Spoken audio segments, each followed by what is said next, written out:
चलिए, विनोद जगदाले हमारे साथ लगातार मौजूद है, मेरे दो सहयोगी इंद्रजीत एनसीपी दफ्तर से जुड़े हुए हैं। विनोद, आपके पास आते हुए अब आगे क्या, क्योंकि यहां पर बहुत ही फूक फूक कर कदम शरद पवार रख रहे हैं, बहुत ही सॉफ्ट टारगेट अभी दोनों की तरफ से हो रहे हैं, और ये भी कहा जाए कि सिर्फ 9 बागी विधायकों के खिलाफ ही सदस्यता रद्द करने की मांग की है एनसीपी शरद पवार गुट की तरफ से। तो ऐसे में अब आगे क्या आपको नजर आ रहा है, क्या रणनीति हो सकती है दोनों ही गुटों की तरफ से?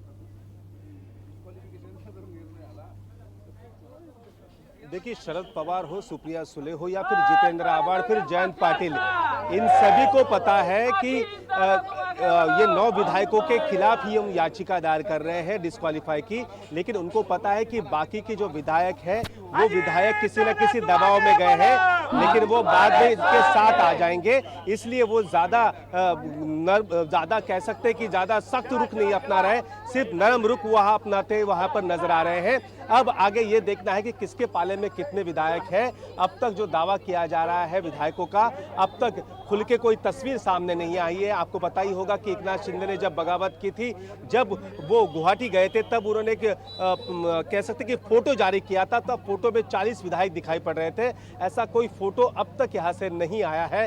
तो जाहिर सी बात है, किसके पास कितने विधायक हैं ये देखने के लिए कुछ इंतजार करना पड़ेगा। और फिलहाल बैठकों का दौर दोनों तरफ जारी है। फिलहाल शरद पवार भी दौरे पर निकल चुके हैं, लेकिन अब महाराष्ट्र की सियासत में एक बात देखने को मिली है 2019 के बाद कि महाराष्ट्र में कभी भी कुछ भी हो सकता है।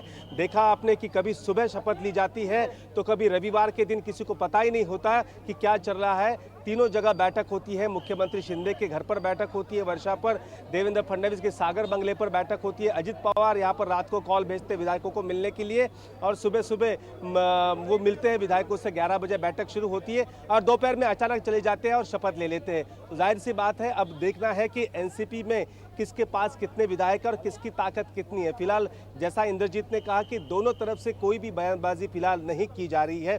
आपको पता ही होगा, जब एकनाथ शिंदे ने शिवसेना छोड़ी थी तब संजय राउत ने 40 मुर्दे कहा था कि मुर्दे वहां पर चले गए हैं।